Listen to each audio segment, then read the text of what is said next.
I said it on election night that he should go ahead and talk as if he's the president.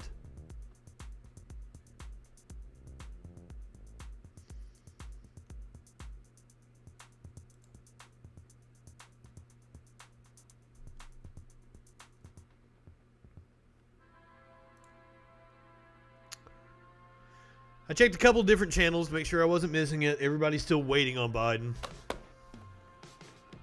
I know, because it threw up the order of everything I wanted to do in this show.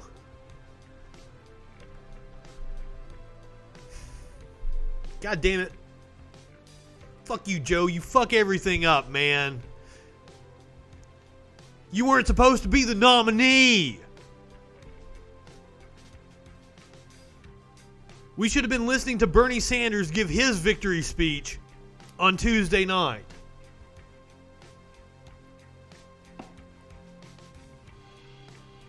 Because it wouldn't have even been close.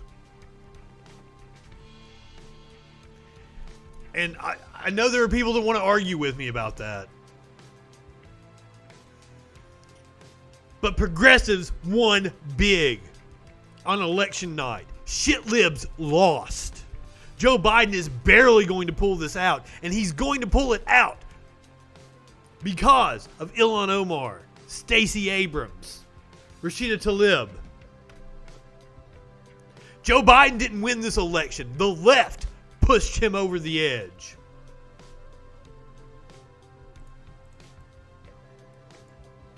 But you know, how is the left going to get rewarded for this? They're not. Nancy Pelosi has already announced that she will be seeking another term as Speaker of the House. Verizon 5G is here with a... Oh, you shut up.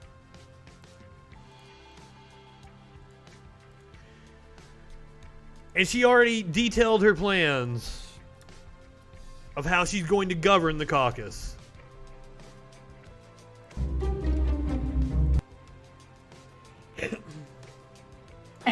But how do you, with a more narrow majority, how do you address, and this is something I asked you about last week, you know, some of these philosophical differences in your caucus, when obviously... Now remember, the squad is stronger. If you're going to get something done with the Senate, regardless if it's D or R or the White House... The Blue Dog corporatist wing is weaker. It's going to be a fight for the speakership this time. It's not both ends of our caucus. Our caucus has its differences. I would not want to lead in a caucus that was a... Now, how many swipes to the left do you think she'll take during this? A rubber stamp lockstep caucus. That's called Republicans. We are the Democratic Party, and we have several exuberances in our midst. Hell yeah, the squad is growing. Of the districts that people... And just wait until 2022. Sir, Holy shit. We respect that. But our unifying principle, and you agree, Frank, is America's working families. Everybody is there to make progress for America's working families. I can't tell, Nancy. You have been against the working class your entire time in office, you old hag. I am so sad that she lost to Shahid Buttar. I really wanted him to take her out. Families, I always say it in terms of the children. Our children, their health, their education, the economic security of their families, a safe, healthy environment in which they can thrive, including from gun violence, and a world at peace in which they can reach their fulfillment. So about the families, the kitchen table issue, nobody is more attuned to that or connected to America's working families than Joe Biden as president of the United States. I thought she was going to say herself. As we build... Like that's... First of all, no, Joe Biden isn't, but I'll give Joe a lot more credit than I would Nancy. Holy shit. Consensus. We don't govern from on high. We build consensus. I didn't say unanimity. I said consensus. And I see it as an opportunity. I do say, and I have said publicly, I represent San Francisco very proudly.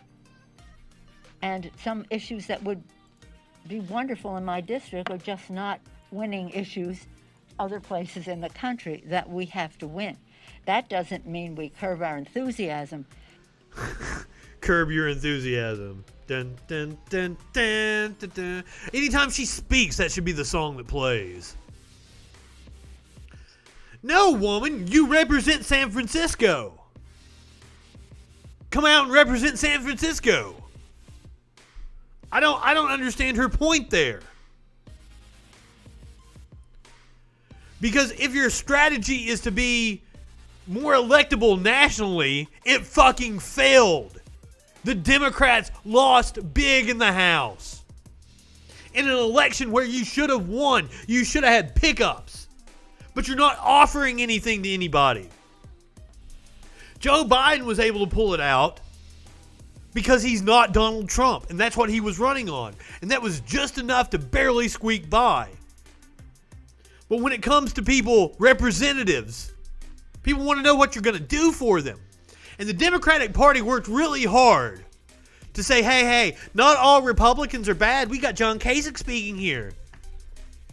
We got most of the 1996 Republican National Convention speaking at the 2020 Democratic National Convention. We love Republicans. Republicans aren't bad. So no wonder people weren't anxious to vote against the Republicans in the down ballot races, because you fucked it up. You need to give people material benefits in their lives. Deliver. If the Democrats had come through with single-payer health care, with a bailout of the people in 2008, we would have never had Donald Trump. For our boldest progressive agenda, but it does mean that we recognize if we're going to win in other places in the country, common ground with the respectful of what works in my district. And hey, we found out what works in the country. We flipped red states blue. And it was by having a organized ground game.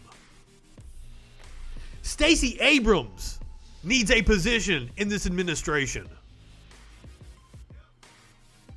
In the Biden administration. That's another thing. I had a friend on Facebook say Doug Jones needs to be the Attorney General, and I am all about that. Doug Jones needs to be the Attorney General of the United States in the Biden administration. I want him to name Hillary Clinton to the Supreme Court. I'm dead serious. She's as good as any other nominee that we would get from a Biden administration, and it would make Republicans' heads explode. I'm here for it. She was a lawyer. Put her on the Supreme Court. Love it. And I think I saw it on Majority Report. Make Hunter Biden the ambassador to the Ukraine. Own the Republicans. Do it. For me, but and other members in their district. Yeah, make them mad. But honestly, Hillary is members in their district, and Frank has a variety. As good or better than anybody else we'd get from the Biden administration. And I think you could maybe use New Jersey as an example of what the speaker is saying, right? In other words, we had 4 frontline members who basically over the last 2 election cycles took back Republican districts for Democrats. These were Republican districts. You know, you look at the NCIC or whatever performance, they leaned Republican by anywhere from 2 to 5 or 6%. And over the last 2 election cycles, we captured them. Would I have liked to have, Jeff Van Drew lose? And he may still lose, actually. He may still lose. I think he was declared the winner after this. And that would have been a net gain. It may still happen. But I take pride in the fact that we were able to keep. He was the crazy-ass motherfucker that switched from Democrat to Republican. The last 2 cycles to contribute to a Democratic majority. So, we stand here today. I stand here today with the Speaker. Joe Biden is going to be president. We retain our majority. We've re-elected. Barely on both counts. And he didn't take the Senate in what should have been a slam dunk election. That were for Trump in the past. So we're very proud of the fact of our success, and we have more opportunity now because we have the White House as well as the House, and maybe even the Senate, depending on what happens in Georgia. Yeah, that's not likely to happen, but I will give it this. Those 2 runoff races are going to take place on January 5th. The eyes of the entire country are going to be on them. The DCCC, no, that's not that's whoever the PAC is that does the Senate races. They will be able to devote all their effort to those 2 races. It's possible they might be able to pull it out. That would be John Ossoff against David Perdue in Georgia, and Warnick. I can't remember his first name. Daniel Warnick, I think, against Kelly Loeffler. Loeffler was appointed by Trump. Perdue got owned by, while we're still waiting on Biden, let's do it. Perdue got owned by Ossoff in the last debate.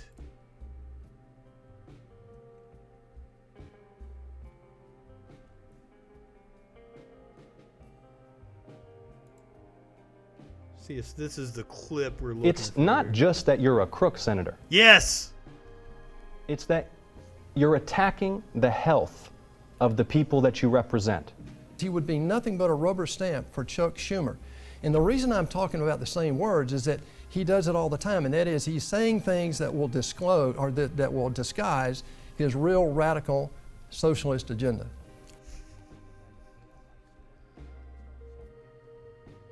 There was more to that. Hold on. Because he stunned him. Senator Perdue would have been able to respond properly to the COVID-19 pandemic if you hadn't been fending off multiple federal investigations for insider trading. In the middle of a pandemic that is worsening, a pandemic that Senator Perdue told us would be no deadlier than the ordinary flu. In the middle of this historic public health crisis, Senator Perdue is still supporting a lawsuit to repeal the Affordable Care Act. We've got to hold accountable the people that helped create this pandemic, and that's the country of China. Communist China today is one of our biggest threats. This man worked for him for 2 years, and we've heard it already. He is now not acknowledging that he worked for that company. In the last debate, he said absolutely not. But I'm here to tell you that there is a document, and I have it right here. This is his July filing where he disclosed to the federal government that he, in fact, did work for them. Now, there's a responsibility here he needs to own up to, because sooner or later, we need somebody in the United States Senate that will stand up to Communist China. This is so beneath the office of a U.S. Senator. You've continued to demean yourself throughout this campaign with your conduct. First, you were lengthening my nose in attack ads to remind everybody that I'm Jewish. Then when that didn't work, you started calling me some kind of Islamic terrorist. And then when that didn't work, you started calling me a Chinese communist. It's ridiculous. And you shouldn't do everything that your handlers in Washington tell you to, because you'll lose your soul along the way, Senator. After that shellacking, Perdue wouldn't debate him again. Called off the 3rd debate.